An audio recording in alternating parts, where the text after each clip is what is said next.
right, welcome back to the Shrink Wrap Show. I am John with Tahliah and Pam. And if you're listening with us today, I just want you to know that whatever you're feeling, you shouldn't feel that way.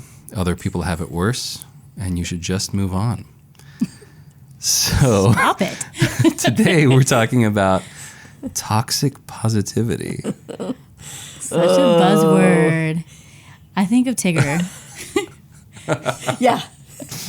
Why aren't you smiling? Why aren't you happy? All right, toxic positivity. So just to set everything up, this is a buzzword kind of thing. This is I don't know if it's a newer phrase. It seems new to me. I'd never heard it. Yeah. I don't know about the phrase, but the act is very old.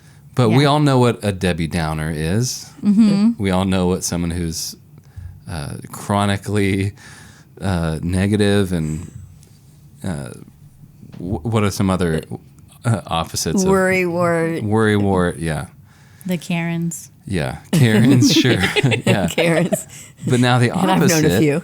The opposite is toxic positivity. And what that probably sounds like is what I said. You know, it's not that bad. You know, hey, just be grateful. They're in a better place. They're in a better place. God won't give you more than you can handle. Mm-hmm. Aren't you over that yet? Yeah. Don't cry. You're still crying about that? Maybe don't cry. Maybe that's just, but toxic positivity, I think I've seen it where, especially in church culture, that can be a huge one. All over the place in church culture. It's really superficial. It's superficial. Yeah. It's so disconnecting. It's so hurtful. It causes you to feel like you're flawed. Yeah. If you can't get to positive. You didn't pray enough. Which we are all flawed. Yeah. Yeah. And there's something freeing about that because it's like, okay, I don't have it all together. But it's like everybody else has it together except you who's having this issue. Mm-hmm. Right. And so it's kind of the opposite. It's in church culture, it's the opposite effect where it's like, oh, you should realize that we're all flawed. And that's freeing because, right, like you don't have it all together and that's why you need God, right? Right. But this toxic positivity is like, well, especially in church, it's like, just believe or whatever, and then things will work out. And if you can't do that, then it's a whole other type of flawed. Yeah, now you need like the gospel 2.0 for you. and probably medicated. Yeah. Okay. So let me pray for you. We're going to get a group to pray for you. And bless you. And by the way, you don't belong in the advanced spiritual program here. Yeah. Listen, we have emotions that God gave us and to express, to indicate certain things are going on so that we can use them to move us into healing states, which is a greater connection with Him. But He wouldn't have given us 8 states if we were only supposed to have positive, right? The goal is I feel those feelings. I address what's going on with me to feel those feelings without judgment. And everybody has different processing speeds in that, in working through to get to over here. We got to feel nobody's responsible for the raw feeling that they have. I'm pissed off right now. You just cut me off. You tell me who's not going to feel that. Oh, that was just so inopportune. That car almost hit me and I almost got in a really bad accident. That's so weird.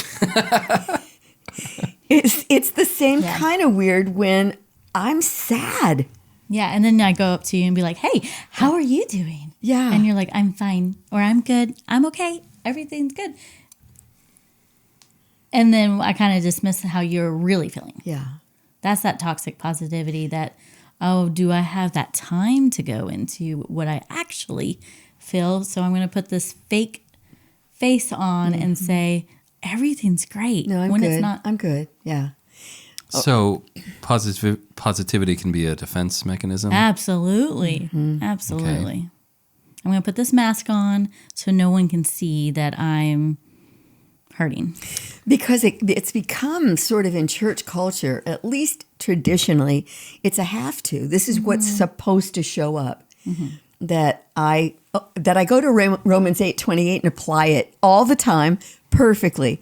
All things work together for good to those who love God. So even this calamity, the loss of my house, the flooding in the kitchen, the loss of my child, the dog who bit me, Romans 8:28, and I go, I just do this thing. Yeah. You know what's crazy is the second half of that no one quotes. So you just said God works out all things for those who are called according to his purpose. So God works out all things for the good of those who love him. That's where everyone stops. And the rest is and are called according to his purpose. And if you read the Bible, the purpose for the Christian is to become like Christ. And so which is a suffering. Right. And so when something like the loss of a son, the dog that bit me, whatever, like we talked about in the last episode, that can produce a long suffering, that can produce a kindness and a compassion in someone, right? So that doesn't sound like positivity to me. That doesn't sound like get over it or don't talk about that. That sounds like I'll sit with you in that. Yes. Yes. It's a deeper connection. I'll sit with you in that. Right. Yeah. And like you said before, Tahliah, so many times, many of us have been in instances, situations where we kind of did open up or wanted to open up, and then we were kind of, okay, well, Yeah. Well, I'll be praying for you. I'll be praying for you. Pray for you. And, you have that voice, which is also, but I have so much. I have a friend whose husband just passed away, and I'm watching her walk through this process of grieving and hold together these polarities of, I'm going to be okay, and this sucks. Yeah. And I hurt, and I do have joy. Let's have lunch. And she can laugh and then cry kind of in close proximity. Yeah. Because she does have joy and she does love the Lord and she does know she's going to be okay, but she's not okay right now. And she's holding it together beautifully, not denying either side. Yeah. Yeah. We need to be much more open and willing to allow people to be where they are. Yes. And not throw a positive spin on it before they're able and ready. Right. Because that is going to be a festering wound that got a Band-Aid slapped on it and a Band-Aid slapped. And what it tells them is your feelings don't matter. Yep, exactly. Your feelings aren't valid. And there's something wrong with you if you can't smile right now. Yeah.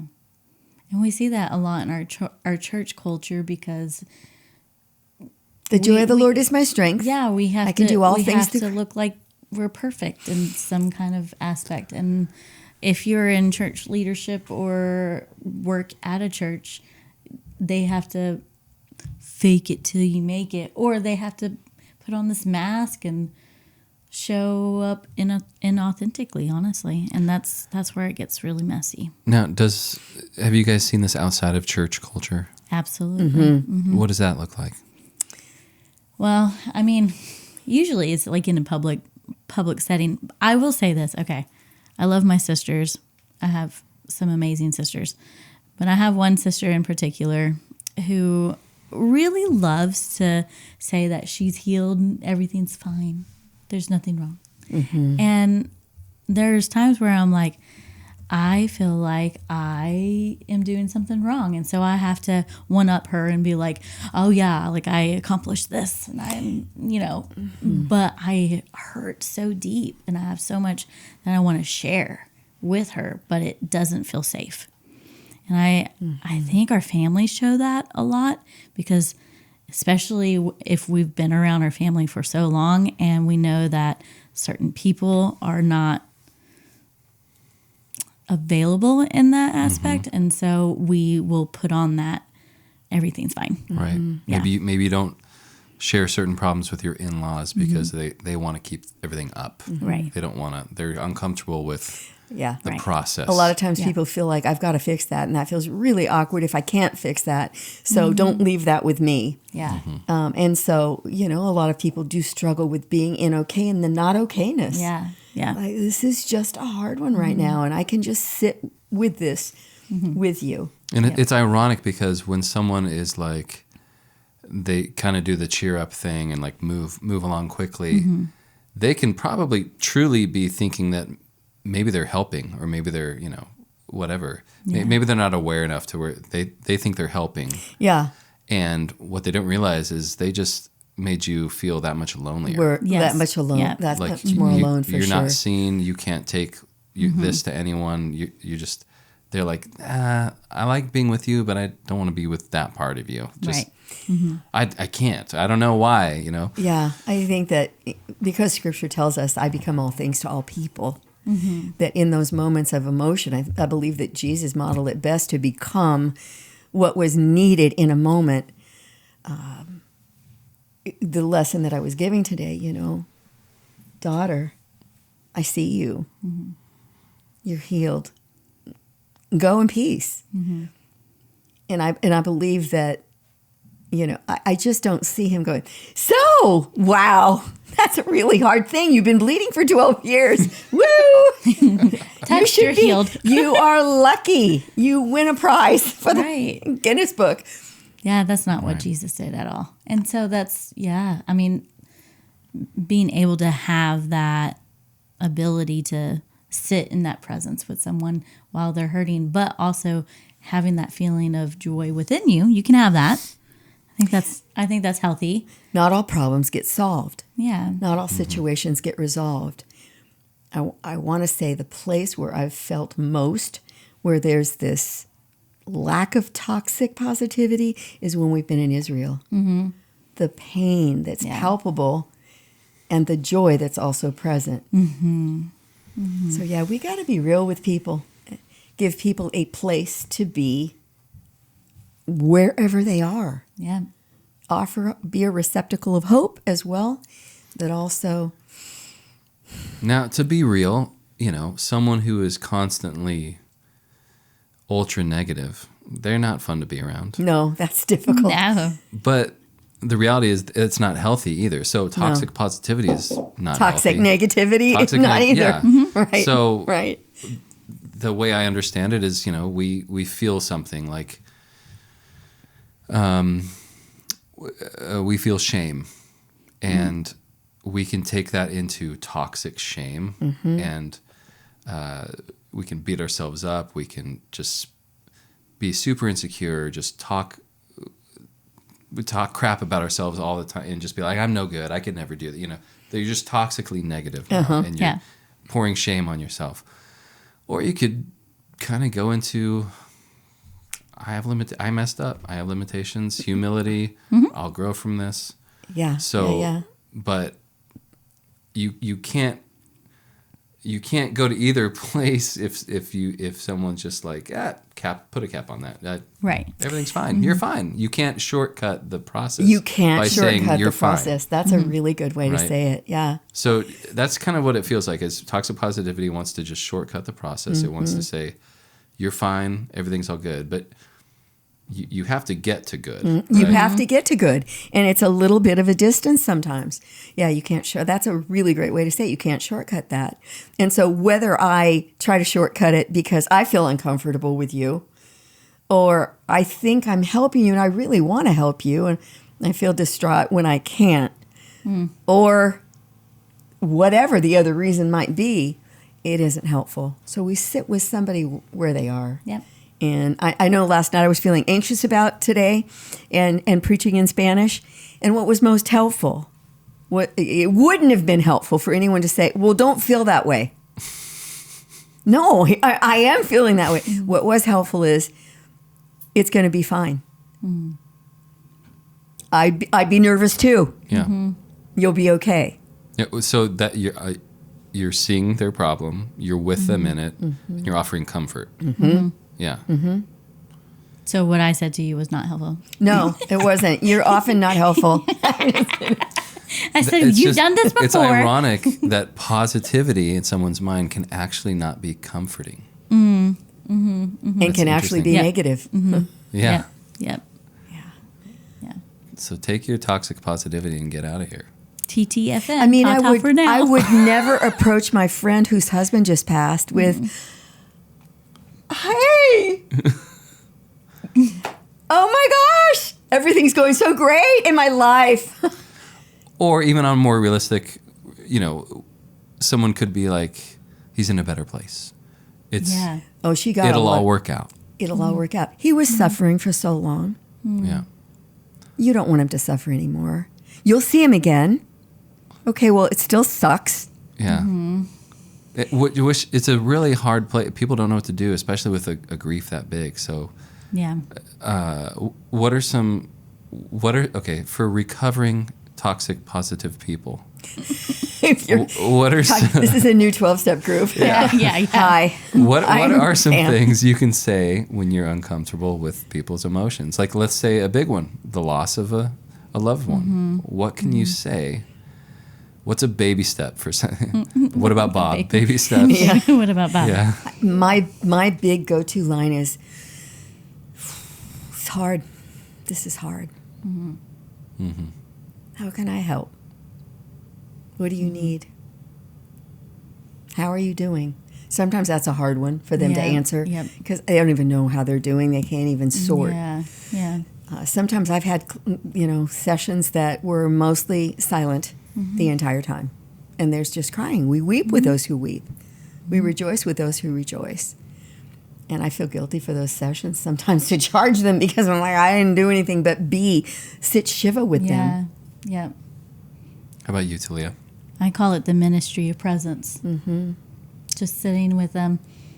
What I notice whenever I do disaster work and I see a lot of pain and suffering and tornado damage and things like that, it's oftentimes just silence. Just sitting there with them. And sometimes just a touch, right? Yep.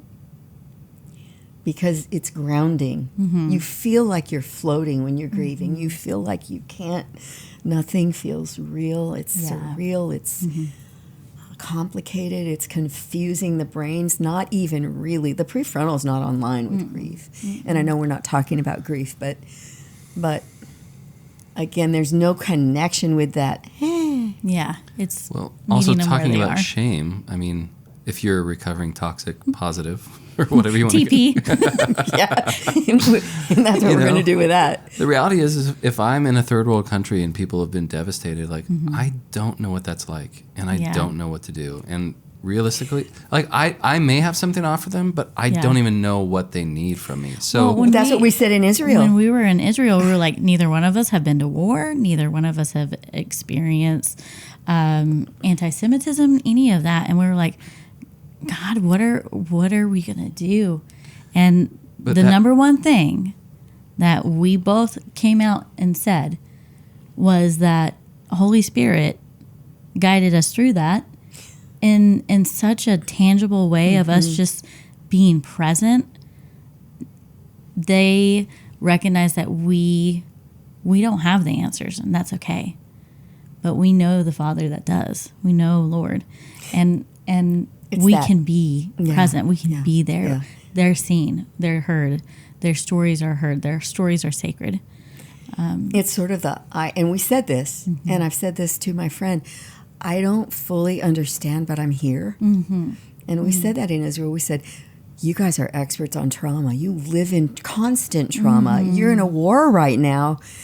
And we need to sit at your feet and learn from you. But we have some tools we've brought. Tell us what you need, if you know.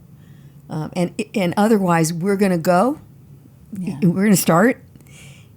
And, if we get to something that's helpful, let us know if we're not helpful. Yeah. So sometimes it's a kind of a figuring your way through it. Yeah. And sometimes also from your own experience. If you've ever experienced some kind of grief or trauma, like recently one for me was my husband was in the hospital for a while, and I felt like I couldn't get anything done. And one of my friends, my best friend, called and reached out to me, and she was like, this sucks. I know you don't want to go out and do anything. However, I know you have laundry and you probably have a basket full of socks. How can what day can I come over so we can pair of socks. So like giving that one little choice. I'll be present, and it's a win-win. I'll help you with something that's a burden. Yep. And so also just together, being together and doing things together. That's what helps. And I'll come to you. Yeah. And we went to Israel. We didn't have them come here. Right. Your friend came to you. Yeah, Exactly. because that energy isn't present. Yeah. So for the positive, toxic positive recovering person, stop it. Bob Newhart. and just learn from. Get over it. Get over yourself. Yeah. But I mean, also I think that if there's like a shame in like, I don't know what to do, and your reaction is to shut that down, well, you can also just accept that and be like, I don't know what to do. I don't know what to do. You know, you're saying, I don't know what to do. And so instead of getting uncomfortable with that, get comfortable with being uncomfortable. The not knowing. Yeah. Be in the not knowing. You don't have to know. You don't have to know. You can ask, what do you need from me? It's actually more helpful to not know because they don't know either. Yeah. And maybe some perspective. One of the best things I've heard on when someone is grieving is that it's not something I'm going to walk up and say to them, but the perspective is that grief is love with nowhere to go, and that tears honor what matters most to you. Yes. And so you see someone in that state, and it's like, this isn't a problem to be fixed, right? Right. This is a natural process of human beings. Well, because when the thought when the thought received from someone with this positivity problem is, this is a problem to be fixed, it translates as you're a problem to be fixed. You're the problem. Yeah. So, Yeah. All right. Well. And on a positive note, Stay tuned. No, I just think last episode we talked about Chris Traeger from Parks and Rec, and this was the episode to talk about him, honestly. Yeah. All right. Well, thanks for joining us today. As always, like, comment, share. Let us know your thoughts, what you want us to cover, and we will do that. See you next time. Yep.